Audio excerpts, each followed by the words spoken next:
ফেব্রুয়ারি 2025 দেখলেই মনে হবে এটা কোনো পক্ষপাতমূলক উদ্দেশ্য প্রণোদিত ডিবেট, যেটা ডেকে নিয়ে মাথায় বাড়ি মারার মতো। We gave you, through this stupid president, $350 billion.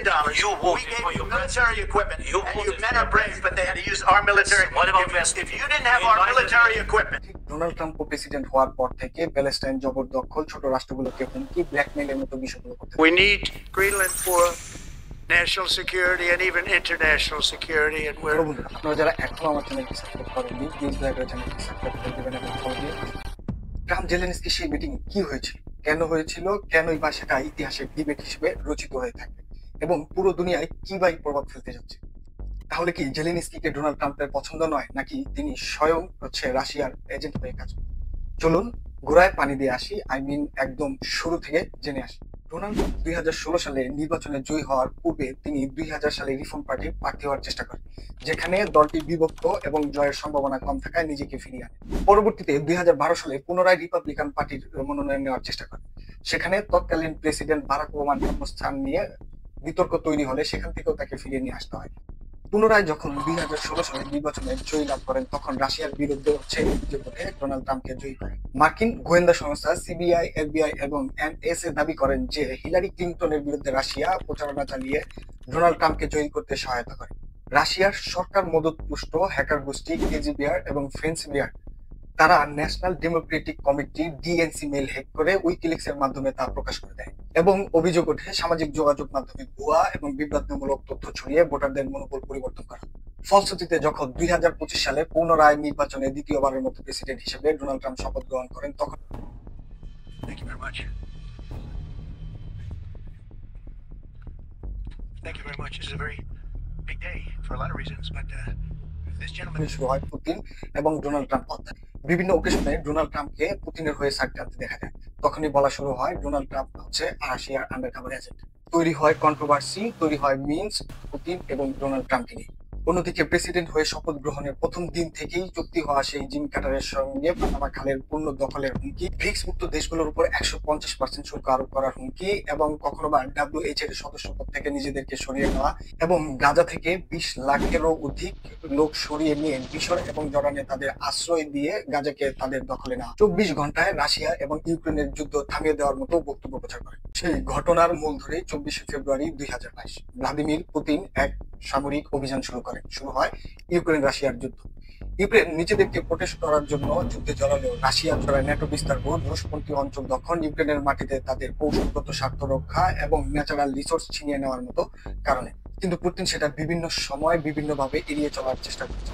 যুদ্ধে রাশিয়া দ্রুত ইউক্রেনের ভূমি দখল করতে থাকে, তখন ইউরোপীয় দেশগুলো এবং আমেরিকা তাদেরকে সরাসরি ইনভলভ না করে অস্ত্র এবং অর্থ দিয়ে সহায়তা শুরু করে। সেই সুযোগে ডোনাল্ড ট্রাম্প ইউক্রেনকে তাদের ন্যাচারাল রিসোর্সের 50% রেভিনিউ শেয়ারের চুক্তি স্বাক্ষরের জন্য বাধ্য করতে চান। বলেন যে তারা তাদের যুদ্ধে অর্থ এবং অস্ত্র প্রদানের মাধ্যমে সহায়তা করেছে। কিন্তু জেলেনস্কি সেটাতে দ্বিমত পোষণ করেন। তিনি বলেন, আমি এমন কোনো চুক্তিতে যাব না যেখানে দীর্ঘ সময় ইউক্রেনবাসীকে সেটার ফল ভোগ করতে হয়। এবং সেটা থেকেই ডোনাল্ড ট্রাম্প উগরে গিয়ে নিজের এক ভাষণে বলে ফেলেন ইউক্রেনের প্রেসিডেন্ট একজন dictator. say that he's pretty easy, pretty easy. A dictator without elections. Zelensky better move fast, or he's not going to have a country left. Got to move fast. আর সেই বিষয় থেকে উত্তরণের উদ্দেশ্যে জেলেনস্কি হোয়াইট হাউসে আসেন আমেরিকার প্রেসিডেন্টের সাথে আলোচনার জন্য, যেখানে উপস্থিত ছিলেন জেডি ভ্যান্স এবং আমেরিকার সকল ধরনের গণমাধ্যম। আলোচনার এক পর্যায়ে জেডি ভ্যান্স বলেন, একমাত্র ডিপ্লোমেসিক আলোচনার মাধ্যমেই ইউক্রেন এবং রাশিয়ার যুদ্ধের সমাপ্তি করা সম্ভব, যেটার জন্য ইউক্রেনের প্রেসিডেন্টকে আমেরিকার প্রেসিডেন্টের কাছে ধন্যবাদ বলা উচিত।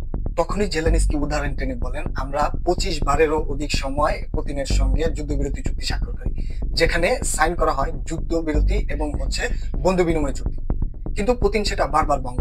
তখনই উগরে যায়। He killed our people and he didn't exchange prisoners. We signed the exchange of prisoners, but he didn't do it. What kind of diplomacy, JD, you are speaking about? What উনি বলতে থাকেন, আপনি আমেরিকার প্রেসিডেন্ট এবং গণমাধ্যমের সামনে disrespected হচ্ছেন, যেটা আপনার জন্য অসম্মানজনক। তখন তার জবাবে জেলেনস্কি বলেন, এখনই যদি আপনারা পুতিনকে না থামান তাহলে ভবিষ্যতে সেটার ফল আপনাদেরও ভোগ করতে হবে। now, but you will feel it in the future. God bless. You don't know that. God bless. You God don't bless. know. You will not You have gotta- war. Don't tell us what we're gonna feel. We're trying to solve a problem. Don't tell us what we're gonna feel. I'm not telling you. Because I'm you're in no answering position to questions. dictate that. That's Remember exactly this. what You're in no position to dictate what we're gonna feel.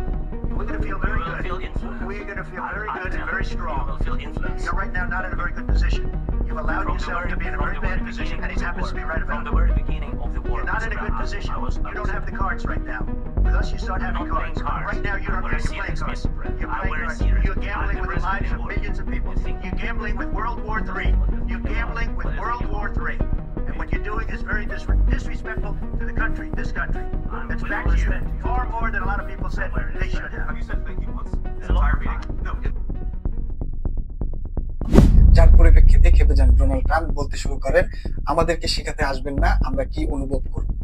আমরা বলবো যে আমরা সেখানে ভালো অনুভব করব এবং নিজেদেরকে শক্তিশালী মনে করব। আপনি বরং লাখ লাখ মানুষের জীবন নিয়ে জুয়া খেলছেন, তৃতীয় বিশ্বযুদ্ধ হেরে যাচ্ছেন।